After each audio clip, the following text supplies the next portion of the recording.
आग्नेय जी द्वारा लिखित साम्राज्ञी का नैवेद्य दान कविता का सारांश।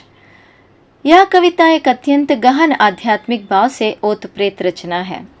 इसमें साम्राज्ञी ने बुद्ध के समक्ष एक भक्त की तरह आत्मसमर्पण का भाव व्यक्त किया है। वह अपने भीतर की संवेदनाओं और जीवन की विविध अनुभूतियों को बुद्ध को समर्पित करती है, भले ही वह बाह्य रूप से कोई भेंट या पुष्प न लाभ सकित हो।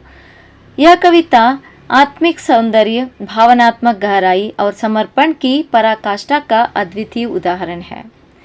कविता की शुरुआत में साम्राज्ञी यह स्वीकार करती है कि वह रीते हाथ मंदिर आई है। वह कोई भौतिक भेंट या पुष्प नहीं ला सकी है जो सामान्यतः पूजा के लिए लाए जाते हैं, लेकिन यह कालीपन केवल भौतिक नहीं है, यह आत्मिक स्थिति का भी द्योतक है, जहाँ एक साधिका अपने भीतर के सत्य, अपनी भावों और अनुभवों को बुद्ध के समक्ष समर्पित करना चाहती है। साम्राज्ञी कहती है कि जो दूसरों ने संग्रह किया है वह बुद्ध के योग्य नहीं हो सकता। केवल वही वस्तु बुद्ध को अर्पित किया जा सकता है जो हृदय से उत्पन्न हो, निश्चल, निष्कलंक और अनिश्चयी। इससे यह स्पष्ट होता है कि इस कविता में बाह्य आडंबर की तुलना में आंतरिक भावों को अधिक महत्व दिया गया है। साम्राज्ञी उस जीवन संगिनी की बात करती है जो जीवन के विहल सुख क्षण का गीत सुनाती है। वह संगिनी वह चेतना है जो रूप जगत के द्वारा खोलती है, जो इस संसार के सौंदर्य, उसके रंगों, उसके अनुभवों के माध्यम से बुद्ध की करुणा की पूर्ति कराती है। जीवन के क्षणिक आनंद, चाहे वह प्रेम हो, सौंदर्य हो, सुख हो या दुख, सभी में कहीं ना कहीं करुणा का बुनाव है जो बुद्ध से जुड़ा है। कवियत्री जीवन के हर क्षण को बुद्ध की चेतना से जोड़ती है। यह भाव सांसारिक अनुभवों से आध्यात्मिकता की खोज की ओर इशारा करता है। साम्राज्ञी कहती है कि वह उस भोली मुग्धा को जो जीवन की कांपती डाली से जुड़ी है तोड़कर नहीं ला सकी, यानी वह उस अनुभव को छोड़ना नहीं चाहती जो प्रकृति में स्वाभाविक रूप से पनप रहा है।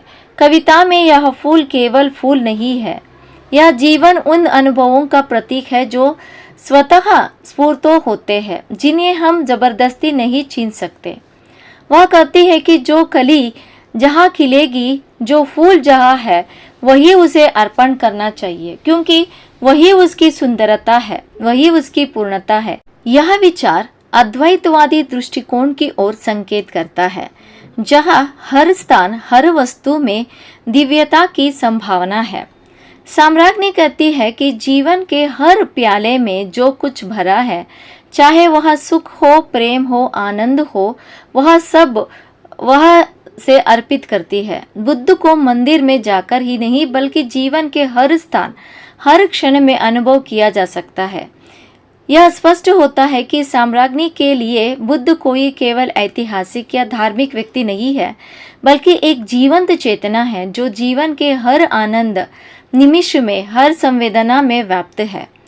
कविता के अंत में साम्राज्ञी बुद्ध को विगतागत के वर्तमान के पद्मकोश कर संबोधित करती है। यह विगतागत यानी भूतकाल, वर्तमान यानी वर्तमान समय और पद्मकोश यानी कमल की भांति सौंदर्य और शांति का प्रतीक।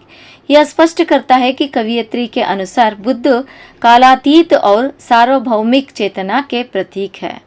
बुद्ध वह है जो समय की सीमाओं से परे है, जिनकी करुणा सभी कालों में प्रकट होती रही है और होती रहेगी। पद्मकोश की उपमा यह दर्शाती है कि बुद्ध की करुणा, उनकी शांति, उनकी ज्ञान की स्थिति उसी कमल की भ्रांति है जो कीचड़ में खिलते हैं लेकिन स्वयं निर्मल बना रहता है।